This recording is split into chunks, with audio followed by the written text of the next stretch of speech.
boa noite. Hoje vamos falar sobre desenvolvimento sustentável. O que significa esse termo tão falado e ao mesmo tempo desconhecido para muitos? Como as pessoas, as empresas e as cidades vêm se comportando diante desse novo modelo? Será que em curto prazo conseguiremos aliar um desenvolvimento que atenda às necessidades econômicas, sociais e ambientais do presente sem comprometer as gerações futuras? O Ecolatina TV está no ar para falar sobre desenvolvimento sustentável. O convidado de hoje é o professor e pesquisador Cláudio Boechat. Cláudio Boechat é também gerente de projetos de um dos núcleos da Fundação Dom Cabral e diretor da União Brasileira para a Qualidade. Também participa do programa o diretor do Instituto de Educação Tecnológica, Ronaldo Guzmão. Boa noite, Ronaldo. Boa noite, Karina. Boa noite, Cláudio. Um prazer tê-lo conosco. Boa noite, Karina. Professor, falamos tanto em desenvolvimento sustentável, né? Que as cidades têm que ser sustentáveis, as pessoas, as empresas. Mas o que é desenvolvimento sustentável? Desenvolvimento sustentável é aquele desenvolvimento que, ao mesmo tempo que atende às necessidades do presente, ele tem um olho no futuro e projeta uma sociedade, um planeta viáveis no futuro também. A gente está sempre pensando nas pessoas que vão nos suceder e achando as nossas soluções para hoje, mas considerando as necessidades dessas pessoas também. E aí vem, né, qual será o custo para as nossas gerações futuras e para a nossa também, porque às vezes falamos sempre para frente, mas nós também vamos sofrer com isso. Então, qual será o custo caso não tenhamos essa forma de desenvolvimento? A gente pode dizer que a gente já tem um desenvolvimento não sustentável, quer dizer, a gente pensa no futuro, mas hoje já tem muita gente passando fome, né? A gente já tem muita destruição ambiental hoje, a gente não precisa ficar pensando lá no futuro e procurar as coisas lá no futuro, não. Hoje nós já temos situações insustentáveis. O tipo de consumo que a gente tem hoje, dizem, né, Ronaldo, que a gente já extrapolou a capacidade de renovação dos ambientes naturais, devido à forma de produção e à forma de consumo que a gente tem hoje. A gente estaria hoje 20% acima da capacidade de reciclagem da terra. A gente está consumindo de uma forma que a terra não consegue repor. As consequências disso são, em primeiro lugar, modificações climáticas, né? Modificações do clima, degradação do meio ambiente, a forma como a gente vive na natureza é muito alterada. A gente impacta demais os ambientes naturais. Então, com isso, a gente está vendo hoje uma situação insustentável do ponto de vista natural. Do ponto de vista social, a gente tem desigualdades enormes na sociedade, entre países e dentro dos países, né? Isso também é uma situação insustentável. E do ponto de vista econômico, a gente tem um foco muito grande na questão econômica, os países sendo governados por critérios econômicos, as pessoas vendo o desenvolvimento dos países, das cidades, até mesmo das pessoas, do ponto de vista puramente econômico. Então a gente vê um desequilíbrio na forma de desenvolver. Aí tem um ponto que você falou muito importante, que é com relação ao desenvolvimento eminentemente econômico, isto é, o crescimento econômico. Acho que do ponto de vista conceitual é importante que crescimento não significa desenvolvimento, né? Desenvolvimento pressupõe o crescimento econômico, o ambiental e o social, né? São os três pilares do desenvolvimento sustentável, mas tão importante quanto isso é com relação aos atores, né? Que é a sociedade civil, as empresas e o governo. Como fazer que esses atores, né, atuem de uma maneira que nós gostaríamos que ele atuasse?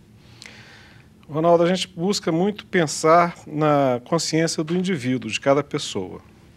Então, as instituições, essas que nós estamos falando, da sociedade civil, as empresas e o governo, elas são formadas por pessoas. Na verdade, são conjuntos de pessoas trabalhando juntas, né?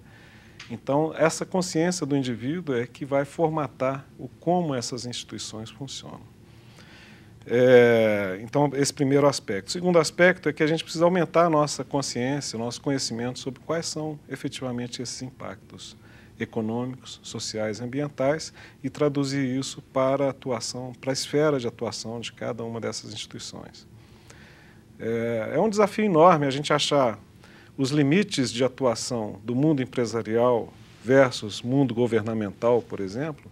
Essa interface entre esses mundos é muito difícil de delimitar as responsabilidades de cada um deles. E hoje diremos que esse é um dos grandes desafios para delimitar qual que é a real responsabilidade das empresas, qual que é a real responsabilidade do governo, qual é a real responsabilidade das instituições da sociedade civil. Nessas interfaces é que se encontram as dificuldades para definir isso aqui não é comigo, isso é com o governo, ou isso aqui não é comigo, é com a empresa. É ali que reside a dificuldade para se definirem as soluções que a gente precisa ter. Mas nós não estamos vendo aí que, por exemplo, que, né, infelizmente, o sistema político que a gente está passando hoje, que como se diz assim, os meios estão justificando os fins? Isto é, quando nós falamos, né, o famoso crescimento do PIB brasileiro, que todo mundo quer que cresça, mas o crescimento do PIB ele é um meio para que haja, né, uma divisão maior, uma distribuição de renda melhor para a população. Se não traduzindo isso, é simplesmente um mero crescimento econômico. Como conciliar isso hoje com políticas públicas? Exatamente. A inversão de meio e fim, ela é crucial, assim, ela é definitiva para dizer se um povo vai se desenvolver, ou uma pessoa vai se desenvolver bem ou não, né? O crescimento é um meio para se alcançar o desenvolvimento, né? E como a gente tem foco no desenvolvimento econômico, a gente também coloca foco no crescimento econômico. Isso é uma confusão, afinal de contas, o que é o meio e o que é o fim? O crescimento só faz sentido se houver um desenvolvimento. E um desenvolvimento não puramente econômico, mas um desenvolvimento com sentido da sustentabilidade. Que haja um equilíbrio entre as demandas sociais, o que o planeta, né, no meio natural, pode oferecer e o que significa esse desenvolvimento econômico. Como conciliar isso? Eu acho que a gente tem que fazer uma reinterpretação de que tipo de crescimento a gente quer ter. Crescimento puramente econômico nos leva a uma situação claramente insustentável. Se formos todos ter a mesma riqueza econômica que um país como os Estados Unidos, por exemplo, se essa riqueza for compartilhada e feita da mesma forma para todos os países, a gente precisaria de algo em torno de 3 a 4 terras, 3 a 4 planetas como a Terra, para poder sustentar uma população que teria o mesmo padrão de vida da média da população americana ou dos países desenvolvidos. Isso é uma situação claramente insustentável. Então, o crescimento não pode ser encarado simplesmente como um crescimento econômico. A gente tem que olhar os outros fatores da vida que levam a que a gente tenha uma felicidade nacional, ao invés de uma riqueza nacional. Ok, vamos a um rápido intervalo. Participe do Ecolatina TV, mandando opiniões e sugestões de temas para os próximos programas. O e-mail é o ecolatinatv@ecolatina.com.br. Voltamos já.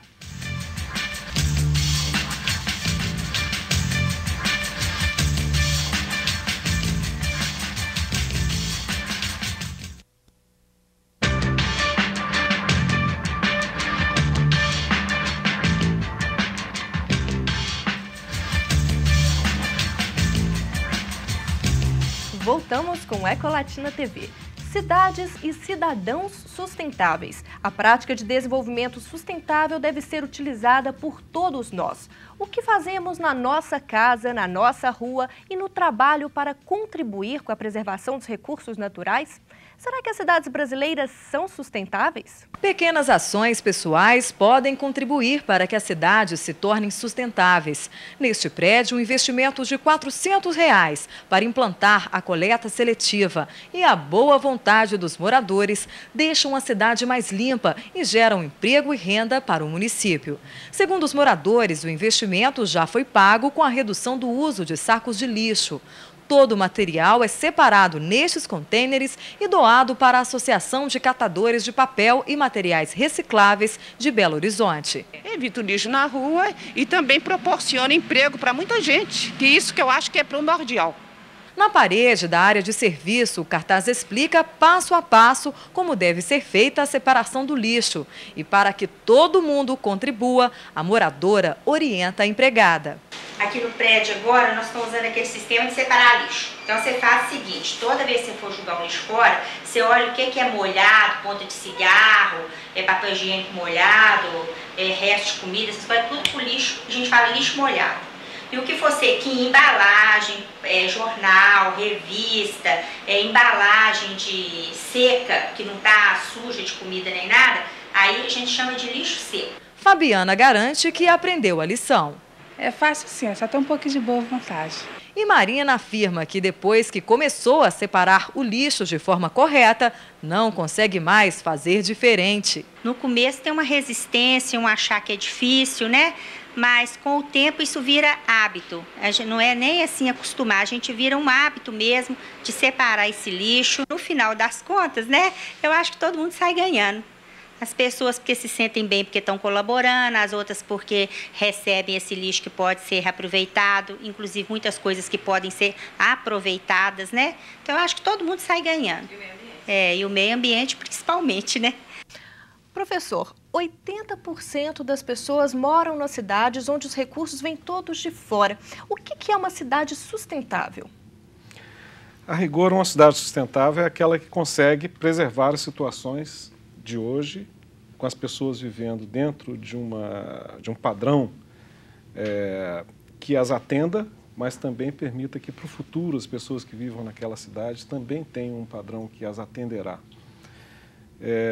A cidade sustentável, ela é uma concentração de pessoas, a cidade, de uma forma geral, é uma concentração de pessoas que consomem bastante concentradamente, né? E aí é necessário que venha recursos materiais, alimentos, etc., todos de fora da cidade, energia, alimentação, água, e esses recursos eles são consumidos e transformados nesse ambiente urbano. Essa transformação sempre significa algum tipo de rejeito que retorna à natureza, sim, diferente da forma como ele chegou. Então, uma cidade sustentável, do ponto de vista ambiental, ela deve buscar a redução ao mínimo do que ela recebe de fora e uma redução ao mínimo do que ela devolve para a natureza, no máximo possível, de forma que seja transformável pela natureza em ciclos naturais, né? Agora, como cada cidadão pode contribuir para a construção dessa cidade sustentável? Porque às vezes a gente fala e fica longe das pessoas. Então, como que eu, né, como cidadã, posso contribuir para isso? Os nossos hábitos de consumo, eles todos têm algum tipo de impacto ambiental. Então, primeiro, a gente tem que identificar quais são os hábitos de consumo que cada um de nós tem e que resultam em maior ou menor impacto. Por exemplo, o consumo de água, o consumo de energia elétrica, o consumo de alimentos, todos eles têm algum reflexo na natureza. Então, é necessário que a gente tenha maior consciência, por exemplo, sobre de onde vêm os alimentos que a gente consome. Existe uma ideia de que alimentos que venham de mais de 200 quilômetros de distância significam um impacto ecológico maior do que o que seria desejável. É possível você ter todos os seus alimentos produzidos num raio de 200 quilômetros de onde você vive. Então, a gente poderia procurar comprar alimentos que venham dessa área, dessa esfera, ao invés de consumir alimentos que venham de muito longe, porque o transporte dos alimentos dessa distância significa uma pegada, né, uma marca no meio ambiente que é muito grande, muito pesada, né, muito forte. Mas tem uma outra componente aí, né, que a gente gostaria de introduzir com relação à questão social. Nas grandes regiões metropolitanas hoje no Brasil, nós temos, né, Rio, São Paulo, Belo Horizonte, Salvador, Recife, 3,5 milhões de desempregados. Como é que fica uma cidade sustentável com 3,5 milhões de desempregados? Isso aí já é a vertente social do desenvolvimento sustentável. Que a gente está falando dos desempregados dentro das cidades, né?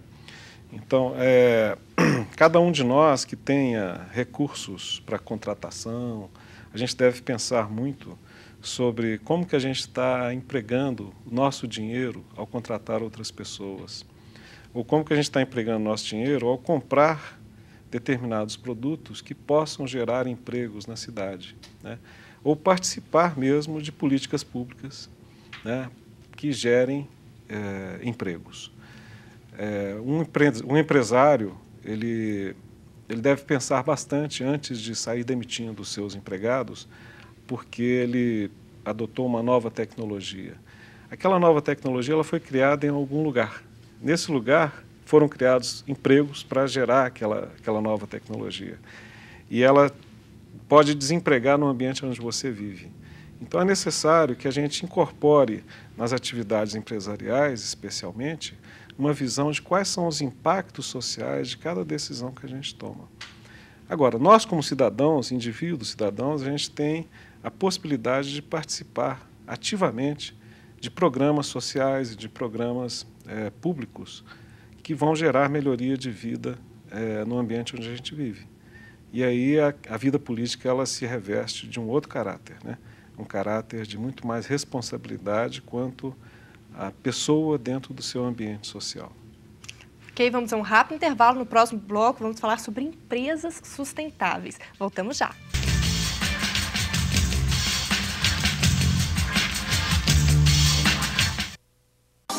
Todos os dias, novos profissionais chegam ao mercado de trabalho.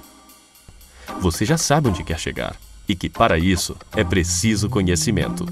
Conhecimento naquilo que você escolheu, no que sabe fazer. E quem sabe o que quer, faz IETEC. Há 18 anos, uma referência na formação profissional nas áreas tecnológica e ambiental, com cursos totalmente práticos e instrutores experientes. IETEC. Ensina quem sabe fazer.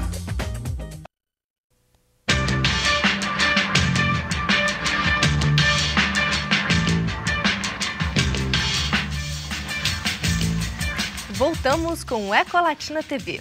Atualmente, se desenvolver de forma sustentável não é mais uma opção das empresas, e sim uma estratégia de mercado. Essa forma de desenvolvimento garante que elas sobrevivam a longo prazo. A divulgação de balanços sociais é apenas uma ferramenta utilizada pelas empresas para mostrar a toda a população a sua contribuição para a melhoria do país. Professor, já falamos de cidadãos e cidades sustentáveis, agora vamos falar de empresas. O que é uma empresa sustentável? A empresa sustentável é aquela que se insere, né, na sociedade onde ela vive de uma forma responsável. Responsável no sentido de que ela consegue equilibrar as respostas às diversas partes que interagem com a empresa. Essa responsabilidade é o que a gente chama hoje de responsabilidade social empresarial. A gente pode dizer, e a gente usa muito essa ideia lá na Fundação Dom Cabral, quando a gente dá aula e pesquisa, que a responsabilidade ela deve estar focada na sustentabilidade. E a finalidade de ser responsável é alcançar a sustentabilidade. Da mesma forma que cada um de nós já conversamos sobre isso há pouco, as empresas também são seres que atuam em sociedade, são seres sociais. E elas interagem com diversas outras organizações e pessoas individuais, né? E nessas relações é que se estabelece a empresa ética. A empresa ética é aquela que no seu comportamento consegue demonstrar um conjunto de valores que são, no final das contas, a sua identidade, a sua personalidade. E esse conjunto de valores ele deve ser gerenciado pela empresa.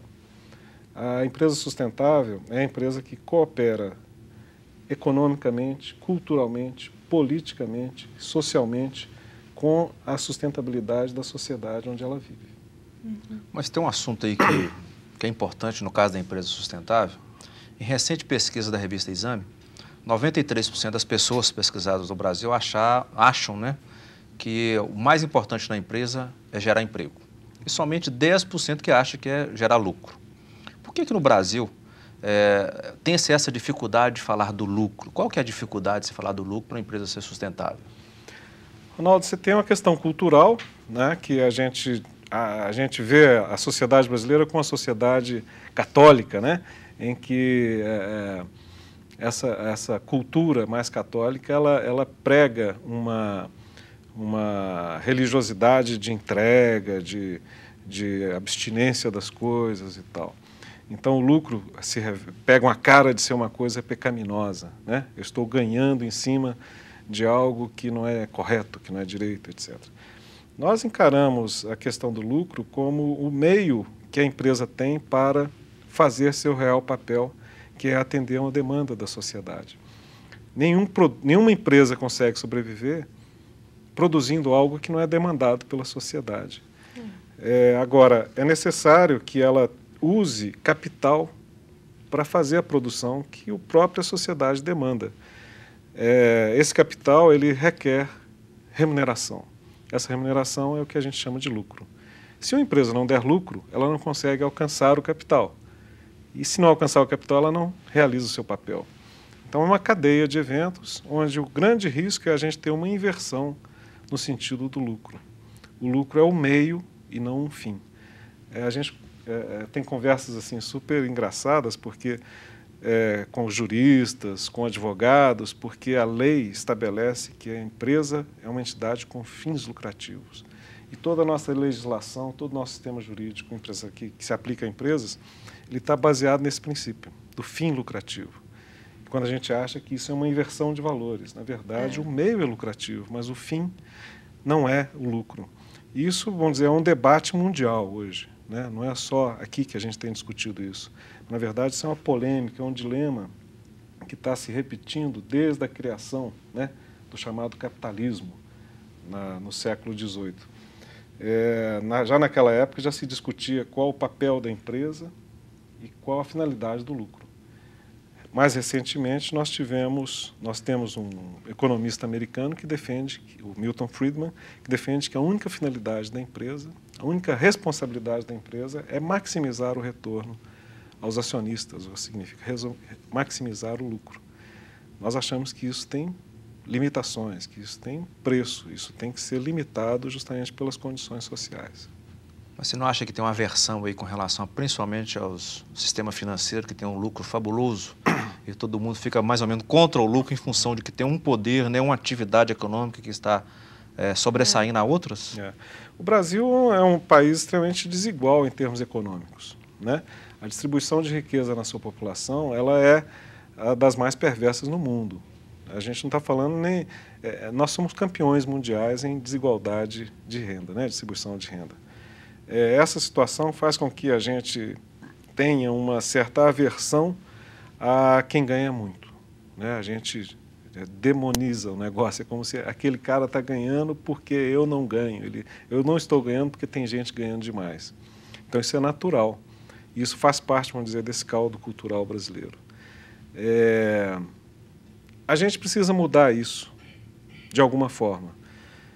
A gente desconfia que a forma como a macroeconomia brasileira funciona, ela funciona para preservar essa situação. A gente vê vários programas públicos de governo, programas empresariais para promover a distribuição de renda. Não é hoje, a gente vê isso há 50 anos, 100 anos, isso é uma realidade histórica do Brasil. E por que a gente não consegue mudar isso? Tem vários mecanismos macroeconômicos funcionando. Por exemplo, a questão do valor, da quantidade de impostos que a gente paga, né? Mas, certamente, nós temos mecanismos concentradores de renda no país que fazem com que essa situação seja preservada. Eu desconfio que empresas sejam uma forma de promover concentração de renda. A forma da propriedade da empresa, o lucro excessivo das empresas, que promove uma concentração de renda através de um patrimônio que é concentrado, né?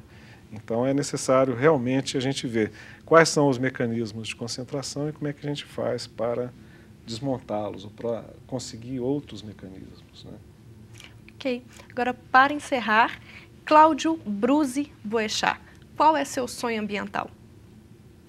Bom, meu sonho ambiental é poder andar pelas ruas com árvores frutíferas, né?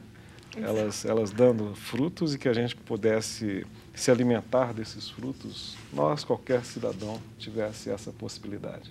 Seria maravilhoso, né? Uhum. O Ecolatina TV fica por aqui. Agradecemos a participação do professor e pesquisador Cláudio Boechat, do diretor executivo do Instituto de Educação Tecnológica, Ronaldo Guzmão, e a você que acompanhou esta edição do Ecolatina TV. Contamos com sua audiência sempre às terças-feiras, às 10 da noite. O programa é representado aos sábados e domingos, às 8 horas da noite. Até lá!